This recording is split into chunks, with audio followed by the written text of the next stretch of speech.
Nous avons quelques précisions à donner. Le langage du gouvernement ces derniers temps, c'est de faire croire aux gens que nous sommes de mauvaise foi. Nous prenons le peuple togolais à témoin et nous prenons Dieu à témoin. Que le mensonge n'est pas notre oreiller.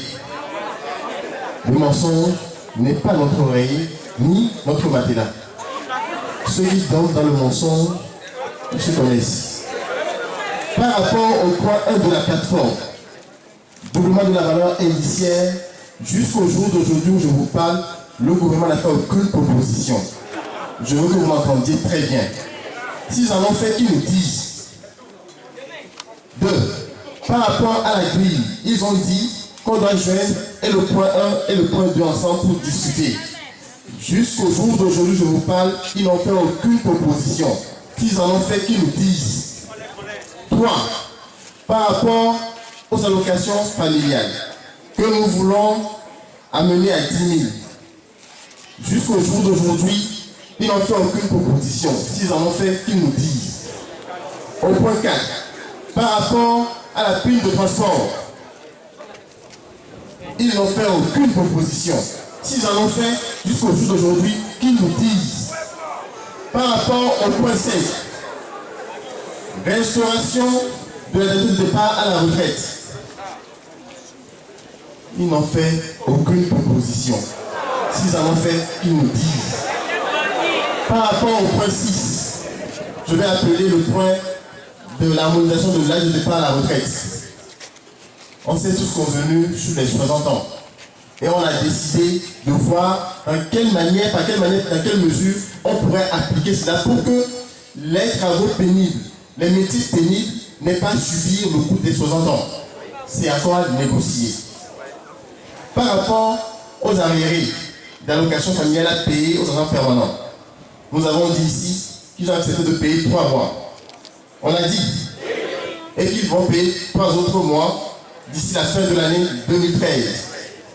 Pour 6 mois. Il en reste 60. Il en reste 60. Pour le reste, il fallait établir un échéancier. Ils nous ont dit jusqu'à la fin des négociations, on aura l'échéancier. Il n'est pas encore établi. Donc on n'a pas encore fini ce point-là. Par rapport au dernier point, le point 8,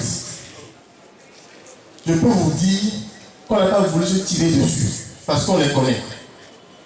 Et on a dit, prenez-le en l'état, il y a juste un seul article où on a dit, proposer une reformulation que nous ne sommes plus soumis de faire, qu'on va leur donner d'ici demain.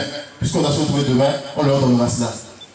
Chers camarades, peuple togolais, sur ces 8 points, Dieu qui est au ciel, sur ces 8 points, quand ces messieurs vont raconter qu'ils ont fait des choses et qu'ils sont de mauvaise foi, dites-moi qu'est-ce qu'ils ont fait et qu'on n'a pas été au peuple.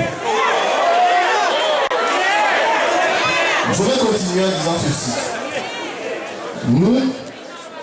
Nous avons un mandat. Ils disent qu'on n'est pas assez responsable et conscient. Je vais répondre. Et je vais répondre à ces messieurs directement devant nous tous.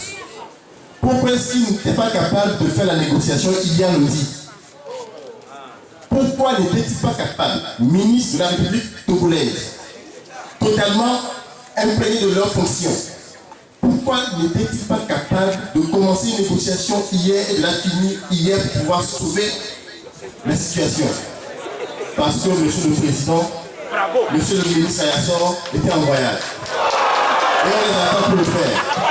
Et je leur dis, aussi bien attendre monsieur le président et monsieur les ministres qui sont en voyage, nous avons aussi le devoir de nous référer à notre base s'il y a un problème qui nous dépasse. Si cela est compris dans le respect l'un de l'autre, en tant que personne morale intelligente, nous pouvons nous asseoir et discuter. Peuple togolais, travailleurs togolais, Dieu, si vous estimez que la coordination a failli et vous a rapporté de fausses informations, c'est à vous d'en juger. Je vous remercie.